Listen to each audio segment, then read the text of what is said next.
بسم اللہ الرحمن الرحیم۔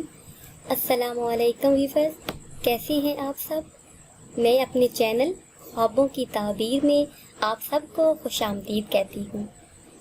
آج میں آپ کو بتاؤں گی کہ خواب میں سورہ واقعہ پڑھنے کی کیا تعبیر ہے اور کس طرح سورہ واقعہ رزق کا باعث بنتی ہے۔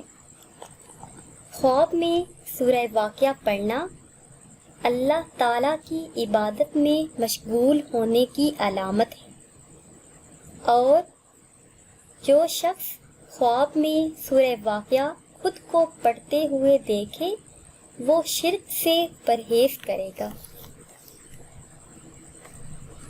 یہ سورت بہت ہی بابرکت ہے۔ حضرت سیدنا انس رضی اللہ تعالی عنہ سے روایت ہے کہ رسول اللہ صلی اللہ علیہ وآلہ وسلم نے ارشاد فرمایا کہ سورہ واقعہ خوشحالی کی صورت ہے، اس لیے اسے پڑھو اور اپنی اولاد کو یہ صورت یاد کرواؤ۔ حضرت سیدنا ابن مسعود رضی اللہ تعالی عنہ مرض الموت میں مبتلا تھے، یعنی نزا کی حالت میں تھے۔ حضرت عثمان رضی اللہ تعالی عنہ ان کی عیادت کے لیے تشریف لے گئے اور ان سے فرمانے لگے کہ اگر میں تمہیں خزانے سے کچھ عطا کر دوں تو کیسا ہے، تمہیں کیسا لگے گا؟ تو حضرت سیدنا ابن مسعود رضی اللہ تعالی عنہ نے فرمایا مجھے اس کی ضرورت نہیں۔ حضرت عثمان رضی اللہ تعالی عنہ نے فرمایا کہ بعد میں تمہاری بچیوں کے کام آئے گا، یعنی جب تم وفات پا جاؤ گے تو یہ خزانہ تمہاری بچیوں کے لیے کافی ہوگا۔ ابن مسعود رضی اللہ تعالی عنہ نے فرمایا کہ تم میری بچیوں کے متعلق فکر و فاقہ سے ڈرتے ہو۔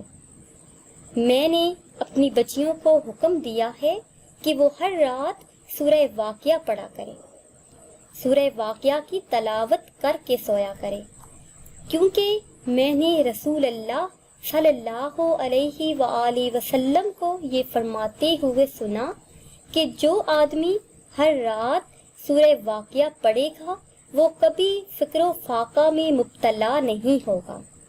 یعنی جو شخص سونے سے پہلے سورہ واقعہ کی تلاوت کرے گا اس کے گھر میں کبھی رزق کی کمی نہیں ہوگی اور نہ وہ شخص کبھی بھی کسی کا محتاج ہوگا۔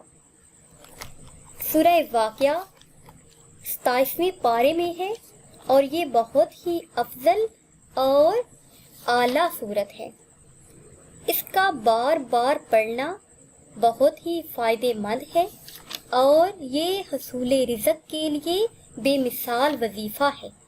اس لیے ہر رات سونے سے پہلے سورہ واقعہ کی تلاوت کر کے سوئیں اور اپنے بچوں کو، اپنے اہل و عیال کو یہ اس بات کی تلقین کریں کہ وہ ہر رات سورہ واقعہ کی تلاوت کر کے سوئیں، تاکہ آپ کے گھر میں کبھی بھی بے برکتی نہ ہو اور ہمیشہ آپ کے رزق میں برکت ہو اور گھر میں خوشحالی ہو۔